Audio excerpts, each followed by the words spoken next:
આગળ આપણે એસ અથવા ઈએસ પ્રત્યેના રૂપો જોયા, નિયમ જોયા, પછી જોઈએ આપણે હકારની અંદર વાક્ય રચના જોઈએ. કર્તા, ક્રિયાપદનું મૂળરૂપ, કર્મ, અન્ય શબ્દ.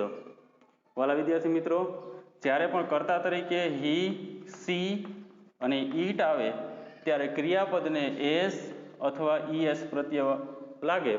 એ આપણે એસ અથવા ઈએસ પ્રત્યેના નિયમો જોઈ ગયા છે. હવે આપણે એક્ઝામ્પલ જોઈએ. આપણે my grandmother goes to temple every day. મારા દાદીમાં દરરોજ મંદિરે જાય છે. અહીંયા ઈએસ પ્રત્યય કેમ લાગ્યો છે? કારણ કે ત્રીજો પુરુષ એકવચન, માય ગ્રાન્ડમધર એટલે મારા દાદીમાં. ત્રીજો પુરુષ એકવચન છે એટલા માટે ક્રિયાપદને ઈએસ પ્રત્યય લાગ્યો. ઓ છે એટલા માટે ઈએસ પ્રત્યય લાગ્યો છે. ત્યાર પછી જોઈએ I read Gujarati novel every week. હું દર અઠવાડિયે ગુજરાતી નવલકથા વાંચું છું.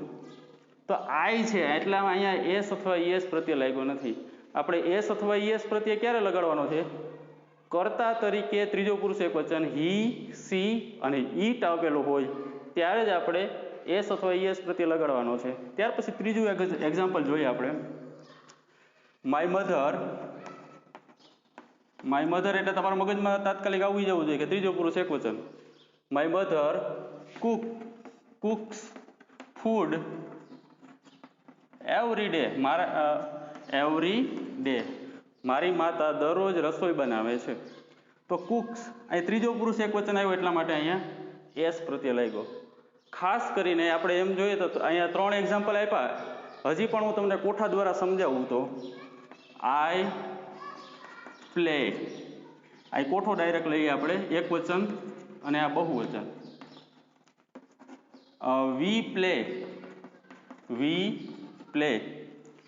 યુ પ્લે, એનું બહુવચન થાય યુ પ્લે.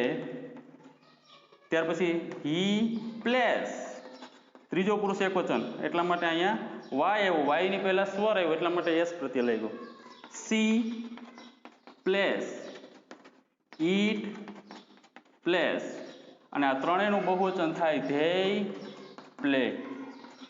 વાલા વિદ્યાર્થી મિત્રો, આ કોઠો તમે સમજી જાઓ એટલે તમને ખ્યાલ આવી જાય. જ્યારે પણ આઈ, વી, યુ અને ધેય આવતું હોય ત્યારે ક્રિયાપદનું મૂળ રૂપ લખવું.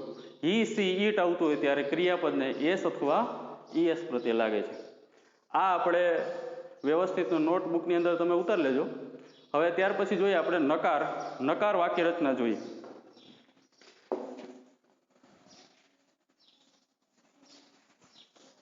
નકાર વાક્ય રચનાની અંદર ખાસ કરીને જોવાનું છે, એની અંદર ક્રિયાપદનું મૂળ રૂપ આવેલું છે. હવે આપણે નકાર વાક્ય રચના જોઈએ. નકાર ઇંગ્લિશમાં નેગેટિવ સેન્ટેન્સ જોઈએ. કર્તા પ્લસ ડુ ડઝ, સમજાઈ ગયું? Do does plus not, V1 કર્મ અન્ય શબ્દ. આપણે અન્ય શબ્દો માટે તમને વ્યવસ્થિત એક પાછળથી આ બધા અન્ય શબ્દો તમને લખાવી દઈશ. કર્તા, ડુ ડઝ, નોટ, V1 કર્મ અન્ય શબ્દ. હવે આપણે કોઠા દ્વારા સમજી લઈએ તો તાત્કાલિક તમને ખબર પડી જાય. એકવચન, બહુવચન. આઈ ડુ નોટ ઈટ, હું ખાતો નથી. ત્યાર પછી આપણે બીજું એક્ઝામ્પલ બનાવીએ. આઈ ડુ નોટ પ્લે, હું રમતો નથી. વી ડુ નોટ પ્લે, અમે રમતા નથી. યુ ડુ નોટ પ્લે, તું રમતો નથી. એક વચનમાં છે ત્યારે એનું બહુવચન થાય you do not play.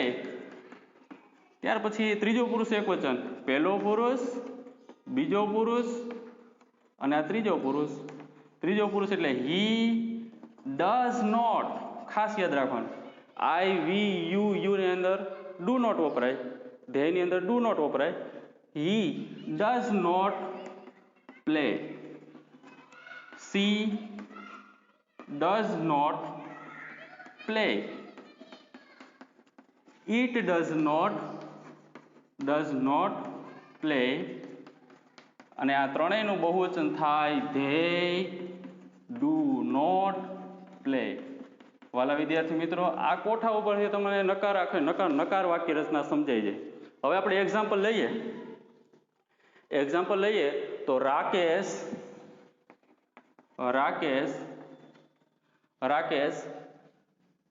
Do not નહીં, પણ આની અંદર આવશે ત્રીજો પુરુષ એકવચન.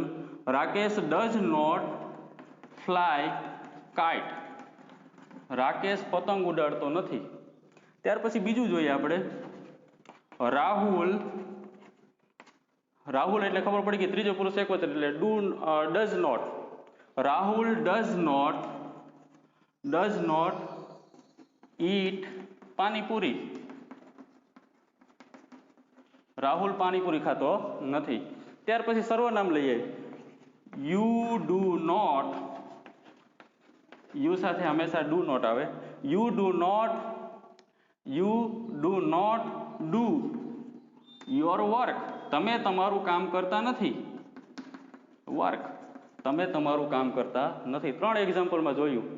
સહેલાઈ રીતે તમે સમજો. નામ આપેલું હોય કે સર્વનામ, ત્રીજો પુરુષ એકવચન આપેલું હોય, હી સી ઈટ આપેલું હોય ત્યારે ડઝ નોટ, બાકી બધાની અંદર do not. I do not, we do not, you do not, he does not, she does not, it does not અને ધેય ડુ નોટ. રાકેશ, અહીંયા આપણે એક્ઝામ્પલ જોયા, એ ટીક કરી લેજો. ત્રણ એક્ઝામ્પલ આપું, વધુ આપણે વિડીયો ન થાય એટલા માટે. ત્યાર પછી પ્રશ્નાર્થ વાક્ય રચના જોઈએ.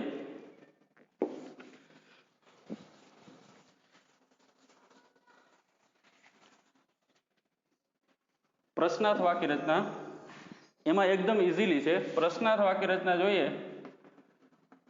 પ્રશ્નાર્થ વાક્ય રચનાની અંદર આપણે ખાસ કરીને ડુ, ડઝ પ્લસ કર્તા. પ્રશ્નાર્થ હંમેશા સહાયકારક ક્રિયાપદથી પ્રશ્નાર્થ વાક્યની શરૂઆત થાય છે. ડુ, ડઝ પ્લસ કર્તા, ક્રિયાપદનું મૂળ રૂપ, કર્મ, અન્ય શબ્દ, પ્રશ્નાર્થ ચિહ્ન. વાલા વિદ્યાર્થી મિત્રો, જોયું આપણે નકાર વાક્ય અને પ્રશ્નાર્થ વાક્યની અંદર ક્રિયાપદનું મૂળ રૂપ જ આવશે. ખાસ યાદ રાખવું. ખાલી હકારની અંદર ત્રીજો પુરુષ એકવચન આવતું હોય ત્યારે ક્રિયાપદને એસ અથવા ઈએસ પ્રત્યે લાગશે. ડુ, ડઝ કર્તા ક્રિયાપદનું મૂળ રૂપ, કર્મ, અન્ય શબ્દ. હવે આને કોઠા દ્વારા સમજીએ તો સહેલાઈથી આપણે સમજી શકીએ. ડુ આઈ પ્લે પ્રશ્નાર્થ ચિહ્ન. શું હું રમું છું? ડુ વી પ્લે, શું અમે રમીએ છીએ? ડુ યુ પ્લે, શું તું રમે છે? ડુ યુ પ્લે, શું તમે રમો છો? બહુવચનની અંદર આ બહુવચન છે. પહેલો પુરુષ, બીજો પુરુષ અને આ ત્રીજો પુરુષ. ડઝ ખાસ યાદ રાખવાનું. હી સી ઈટ આવે ત્યારે નકારની અંદર ડઝ નોટ અને પ્રશ્નાર્થની અંદર ડઝ હી પ્લે, શું તે રમે છે? પુરુષવાચક સર્વનામ છે. હી છે એ પુરુષવાચક સર્વનામ છે. પુરુષ આવે ત્યારે હી વપરાય છે. ત્યાર પછી ડઝ સી પ્લે, શું તેણી રમે છે? ડઝ ઈટ પ્લે, શું તે રમે છે? આ નાન્યતર જાતિ માટે વપરાય. ઈટ છે એ નાન્યતર જાતિ માટે વપરાય છે. આ ત્રણેયનું બહુવચન થાય ડુ ધેય પ્લે, શું તેઓ રમે છે? પ્રશ્નાર્થ ચિહ્ન ભૂલાય નહીં. આ કોઠા ઉપરથી ખબર પડી જાય. આઈ, વી, યુ અને ધેયની સાથે ડુ વપરાય પ્રશ્નાર્થમાં અને હી સી ઈટમાં ડઝ વપરાય છે. એક્ઝામ્પલ દ્વારા જોઈએ આપણે 3 એક્ઝામ્પલ. તો વાલા વિદ્યાર્થી મિત્રો, 3 એક્ઝામ્પલની અંદર જોઈએ. ડુ રાજુ ડ્રિંક મિલ્ક, શું રાજુ દૂધ પીવે છે? પ્રશ્નાર્થ ચિહ્ન. ત્યાર પછી જોઈએ, ડઝ આવશે અહીંયા. Does Raju drink milk. ત્યાર પછી do you go to do you go to Jamnagar? શું તમે જામનગર જાઓ છો? પ્રશ્નાર્થ ચિહ્ન. ત્યાર પછી ત્રીજું વાક્ય, ડઝ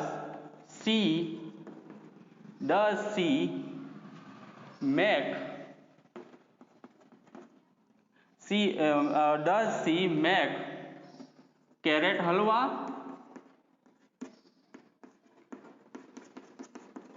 શું તે ગાજરનો હલવો બનાવે છે?